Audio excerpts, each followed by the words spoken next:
Thank you, Susie. You are my sister. And thank you, Excellency, for having me in your very temporary quarters. I'm so thrilled to be here. And if they need someone to sublet, please. Salon. I'm kosher too, so I wouldn't violate any rules. I am going to be very sensitive of the people who are standing, and I'm going to keep it short and sweet. But first, I must thank Susie Greenwood. She filled most of this room, and she worked night and day since Thanksgiving. And my heartfelt thanks to you, Susie. Thank you for everything. To all of my friends, if I get started, I'm in trouble. So you know who you are. I love you. I thank you. I come bearing gifts. One of the greatest compliments you can give me and my colleague Bud Mishkin, who's in the back, is to say that you did not switch to FiOS, because that meant you wouldn't have New York One.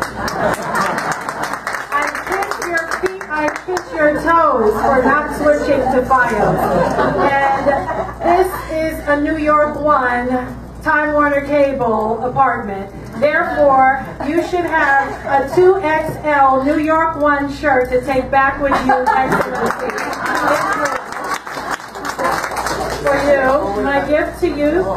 And of course, to your right hand, Francine. I met Francine last year, and she was so wonderful. And she said, we must have you do an intellectual salon. So, Francine, this is for you. A New York One shirt for being so kind. And of course, Dove, congratulations on your final sojourn here at the Intellectual Salon, the Consul General, and your parents will be proud that you're taking home a New York One.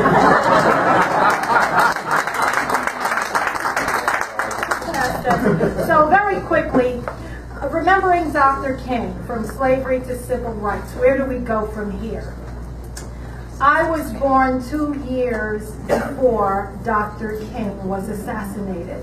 And I felt, you know, obviously I don't remember that event, but I felt the energy change in my family. I remember a very tense time. I remember faces with frowns and tears that lasted well into kindergarten. And as we remember Dr. King, I want to remember one of his quotes that you know so well. He said, I have a dream that one day on the red hills of Georgia, the sons of former slaves and the sons of former slave owners will be able to sit down together at the table of brotherhood. That's, of course, from his I Have a Dream speech. And that coincided with the 100th anniversary of the Emancipation Proclamation. And in that political climate, no one celebrated. Last year was the 150th anniversary of the Emancipation Proclamation. And I still struggle to get people to celebrate with me that amazing event that changed everything for African Americans. And I want to quickly tell you my story. I promised to speed through this. When I was a young girl right here in New York City, I was fascinated by history, by African American history, yet I knew not my family's place in it. Just, well, we come from slaves. Well, what on earth did that mean? What were their names? Who were they? And no one ever had any answers for me. And a tragic event happened in my life. When I was 13 years old, my father, this is his grave at Calverton National Cemetery, he was killed in a horrific motorcycle crash. He was 38 years old, and I was 13, and he left behind 5 children and a widow who was also 38. And one of the things I remembered at that awful day was, who were the Willses? Everyone, a crowd 10 times this size. He was a New York City fireman and a paratrooper, and the funeral was a zoo. And everyone kept saying, our condolences to the Willses. I couldn't help but think, who are the Willses? And in 2009, I got my answer. I did some research and found out that the Willses came from Sandy Wills. It started with my father in Haywood County, Tennessee, and his father, my grandfather, Fred Wills, and Fred Wills' father was Alan Wills. Alan Wills' father was Alex, and that's where the story always ended. But then when I did research on Ancestry.com, I found out that it was Sandy Wills who was purchased on a slave auction block by a slave trader named Edmund Wills. When they bought you, You dropped whatever surname you had and took on the master's surname. That event happened in 1850. When I was born in 1966, that name carried down unbroken to me. Very rare, very rare. And when I found out his story, then I was really fascinated. And I'll go through this as quickly as I can, not more than 5 to 10 minutes, I promise. Sandy Wills lived on that plantation, and as he grew up, the Civil War broke out when he was in his early 20s. And 1863, they allowed him to fight in the Civil War, thanks to the Emancipation Proclamation. I did some digging, and behold, here are their enlistment records. Sandy and 5 men who were like brothers to him. James Wills, Andy Wills, Mac Wills, Dick Wills, Richard Wills. They all enlisted in the 4th Heavy Field Artillery. I got these records from the National Archives, and I was fascinated. I was the first in my family to dig this up in a century and a half. These men were slaves and still believed so much in America that they said, we will fight to help end the scourge of slavery that's divided this country in half. And the one to the far left is James Wills, and the one in the middle is Mac Wills. They all grew up together.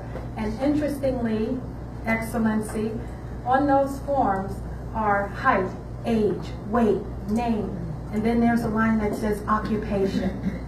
The audacity, the occupation says slave. I point this out to students every time I'm in the classroom. Occupation slave, and here it is. Occupation slave, occupation slave. But when it came to my blood great-great-great-grandfather Sandy, occupation farmer. That changed me in an instant, because that meant he spoke to me from the grave and said, Cheryl, I never believed the lies they told about me. Not for 30 seconds. Even though they didn't allow me to go to school, they didn't allow me to read and write, I knew enough to tell them, do not put on that form your illegal classification. Because while it may have been legal in the United States, we know there was a higher authority.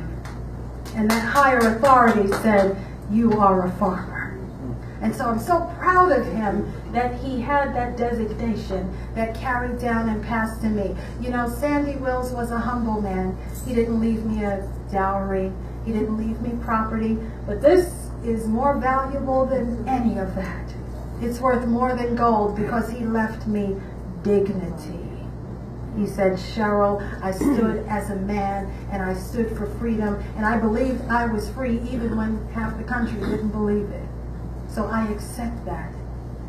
They fought in the war from 1863 to 1865, and then he was given an honorable discharge, which I'm so proud of today. It hangs on my wall in my living room. You're all free to come see it. Free for open door policy. It's not like this penthouse. We have room for you. So he has this discharge certificate, and I point out to students that he couldn't read a word of it. But he embraced it because it was the first thing he ever owned. It was the first time he could say, I fought for something. I made this happen. They didn't just hand this to me. I served in the war from 1863 to 1865 as a member of the United States Colored Troops.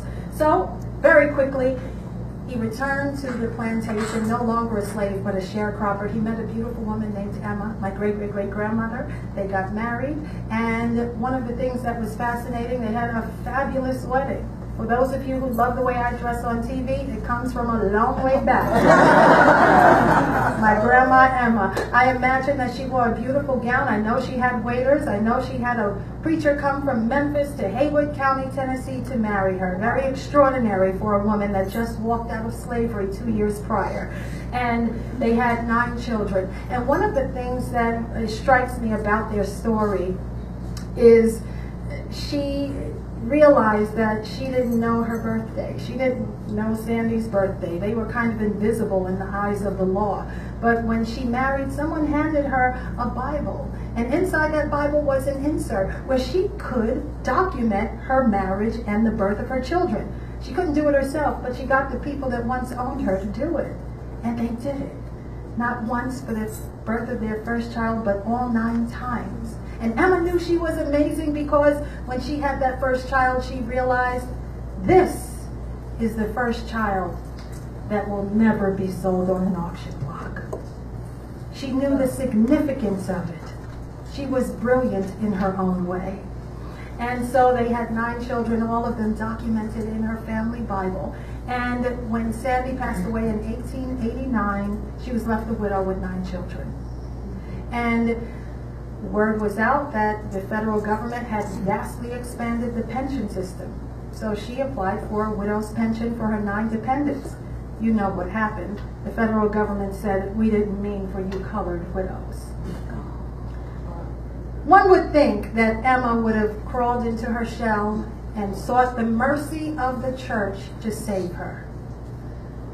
She did not. She hired a lawyer. I bet there's a few lawyers in this room tonight. She hired a lawyer. And this is Exhibit A, sent to me from the National Archives. When you hear the detail about what I just told you, this is where it's all from. Her oral depositions that were written by presumably legal assistants and her attorney. And she explains her whole life. The government considered her a liar, trying to get the government's money. But she said, my husband served honorably, and you will compensate him via the pension for his dependents, even though he's passed away. So the government said, almost, how dare you? How dare you apply for a pension? This was only for white widows. So they started to run the clock, and they asked her, do you have proof of your husband's birth? They knew she didn't have proof of her husband's birth. They knew that no one kept records of slave births, and they rejected her. She told her lawyer to appeal again. Then they came back a few months later. Oh, if you don't have proof of your husband's birth, give us proof of your birth. She didn't have that either. So they rejected her again. Meanwhile, the children are starving. She needed that pension money because she was now on her own. They rejected her a second time. And then finally, the third time, they said, this is the final correspondence, Mrs. Wills, you and your husband. They called him the alleged soldier. Give us proof of those 9 children that were allegedly born to your union. And she provided that Bible that was written in by people that once held her in captivity. And in the 19th century, that was a legal record. And after a few more legal battles, they relented, and she won. She won her pension for herself and her 9 children in the late 19th century. I am so proud of that excellency. I carry that story with me everywhere I go. I carry that story in my book, Die Free. I carry that story in my new children's book, and I go into schools. And I remind children, you don't know where you're going if you don't know where you've been. And the reason, you're all getting a free copy of this, by the way, on your way out. Thank you, Ron and Steve Sussman, my publishers. But the reason I have this book this way, where I have a dream that I meet my great-great-great-grandfather, I want every kid in this city to know that I would not be on that television set were it not for Sandy Wills. He's right over my shoulder. And that's what that depicts. And if you want to know if this is resonating, it really is. I interview him and I ask him questions. What was it like being a slave? Because I want kids to have more than some vague notion of slavery. I want them to know details. And he explains how he was sold on an auction block, what I just told you. And the kid's eyes open up. And he explains how he was a soldier for the 4th Heavy Field Artillery. He explains how amazing it was to have a child born that would never be sold on an auction block. And as we continue, look at the reaction of the children when I ask them the questions. You cannot put a price on this. People ask me, Cheryl, you work Wednesday through Sunday, you're in schools Monday and Tuesday. I said, I do the Lord's work on Monday and Tuesday. That's the work to keep these children from getting caught in the prison, the school to prison pipeline. These children are bright-eyed and beautiful and bushy-tailed. Somehow in middle school we lose them. We're losing them because they don't see their history.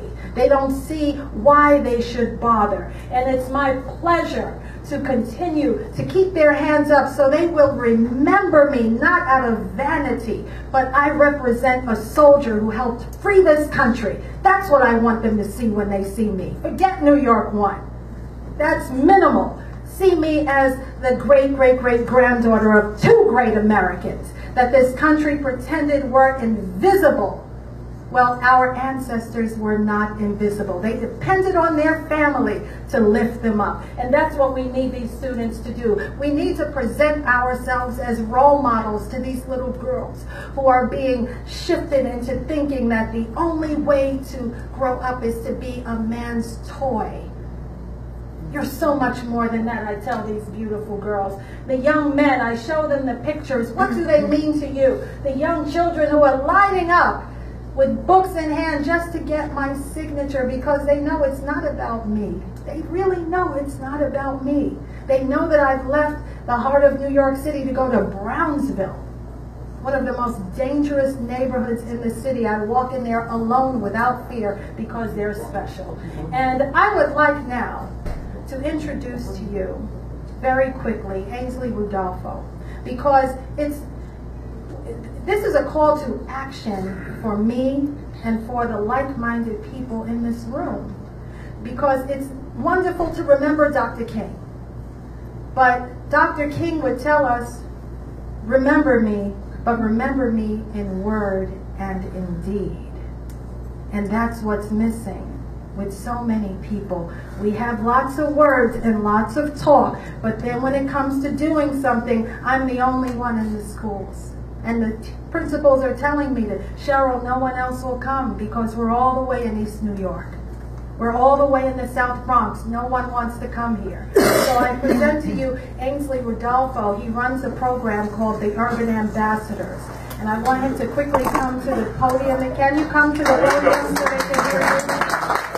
I work with Ainsley. You Cheryl put me on the spot. Yes. Oh my God. But you know, Ainsley spends all of his time in honor of Dr. King. King Day for me is not just in January. King Day is all year round. And I work with Ainsley, and he calls on me, Cheryl, I need you to talk to the young man I'm mentoring. And I say, I'll be right there. So please welcome Ainsley. Thanks to the ambassador and his wife for hosting tonight, and thank you for the invitation, and for Cheryl for sharing some time with me and with you. I think Cheryl asked me to talk a little bit about the work that we do in New York City Department of Ed, particularly with boys of color, and how do we improve outcomes for them around college and career readiness, right? We have a program in the department called the New York City Urban Ambassadors Program, and it has one goal, really, to increase the number of young men, boys of color, particularly black boys, going to private universities and colleges throughout the country. I don't know how much of you follow the stats in New York City, but of the kids who do graduate from high school, it's about 70%. About 45% of that 70 are black boys. And those who go on to college mainly go on to two-year colleges at CUNY. And I'm sure you know, unfortunately, about 10% graduate from the CUNY two-year colleges. It's very low, and in some colleges, actually zero. BMCC, about 2% graduate in 2 years. In Lehman, it's about maybe 8%. And, you know, I wanted to know what was that about. And we found that there are a lot of students who have the potential but don't have the opportunity or the access. And under the previous mayor, Michael Bloomberg, who I worked for then, and Dennis Walters was the chancellor, they asked me to address this issue. And we developed a program to increase the number of black boys going to select colleges and universities. I think we're doing pretty good with that. We've had some good success in more University of Mass at Amherst, Middlebury, Brandeis, Morehouse, Fisk, some of the top colleges and universities. But what I do need help in, and I think like Cheryl asked me to come up, is kids. We get them to school, but we have a difficult time keeping them there. Most of these kids are kids who are in single-parent households, right? Most of these kids are kids who are immigrant families or other issues, parents who are getting 3 and 4 jobs. And it's always hard when we get them here to keep them here. There are a lot of times that we start and then they have to leave because we don't have the funds to keep them here. So I hope, as Cheryl shows that a call to action, that some of you all will join me in that effort. This is not my job, right? I don't get paid for this. It's something that I saw a need and I did it. And then Cheryl joined me. And of course, the Sussmans. I want to thank Ron Sussman and the Sussman brothers, who were the first folks to contribute to the New York City DOE Scholarship Fund for the Little Ambassadors. So thank you, Ron.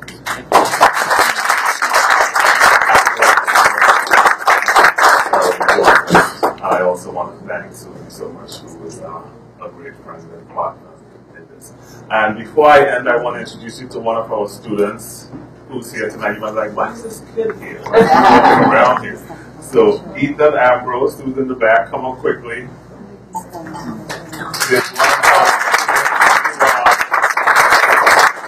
He'll be graduating from the program this June. Every June we hold our graduation at Columbia, so you're all going to get an invite, right? Rubber chicken and watered down, fruit punch, but it's on a tight budget. But we have pretty good keynote speakers. So this year we may have someone really, really good. But Ethan Ambrose is a student who will be graduating in June from the program. He attends our high school, one of our high schools. He'll tell you a little bit about himself and some of the great news that he has to share, which I think you figured out by now. Thank you, everyone. Thank you, Mr. Rodolfo. Good evening, everyone. Good evening. Before I start, I just want to thank the ambassador for inviting us to his home, and I would also like to thank his wife. I would also like to thank Ms. Cheryl Wills for inviting us here, as my mother and I are having a wonderful time this evening. So my name is Ethan Ambrose, like he said, and I attend Medgar Evers College Preparatory School, where I'm currently a senior. And I will be attending Harvard College this fall. I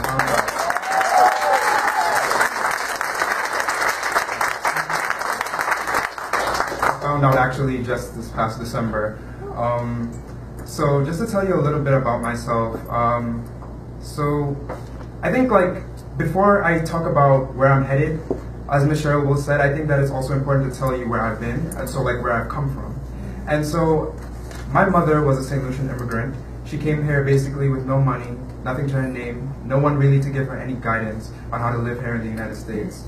But one thing that she quickly figured out was that education happened to be one of the most important things and one of the more integral aspects of living that would make you successful in America.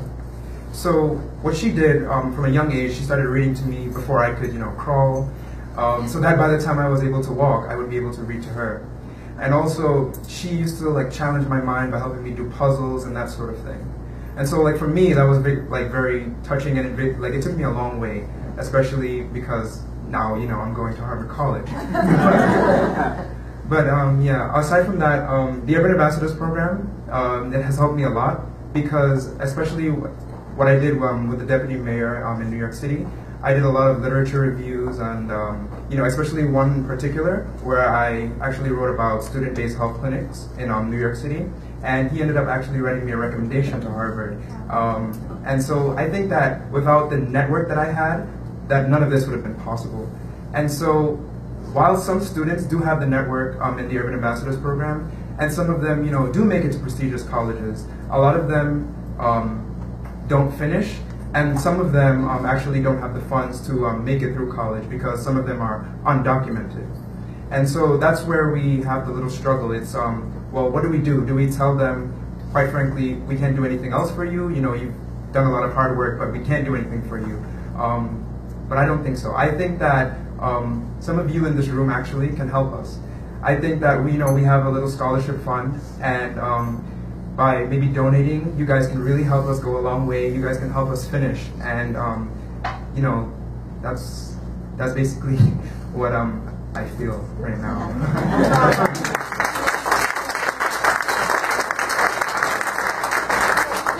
Clear, don't feel the pressure to do anything. This is not a fundraising event, but this is Dr. King Street. That's how we bring this full circle.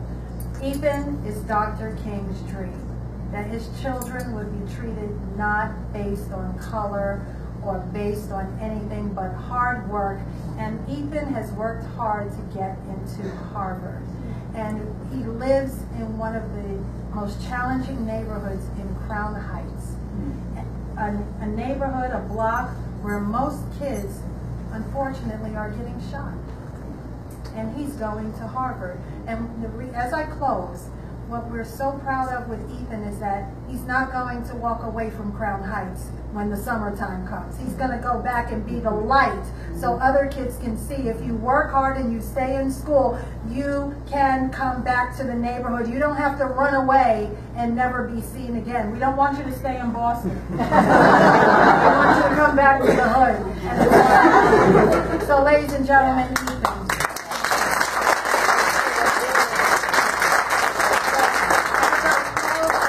Thank you for your time and attention, and all of you, Ron and Steve Sussman, raise your hands. They are angels to the DOE and the children and people, and all of you get a free copy of the book. It would be my pleasure and my honor to sign it to you tonight. And again, thank you. Dr. King is proud of what we did here tonight. So all the best to you, Excellency, Ambassador. Thank you very much for having me.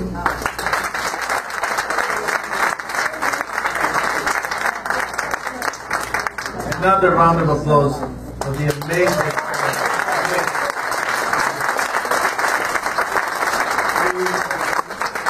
I'm sure I'm speaking on behalf of every person in this room, Cheryl. You inspired us.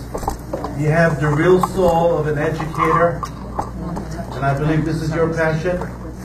We could all see it. You just did something amazing tonight. You just transformed every person in this room. Yes. You have a gift. Yes. Yes.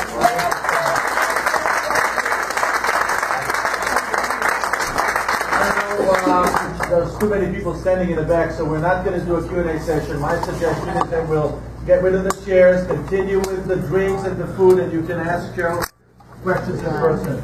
Get your books and Get your books and enjoy the rest of the night. Thank you so much.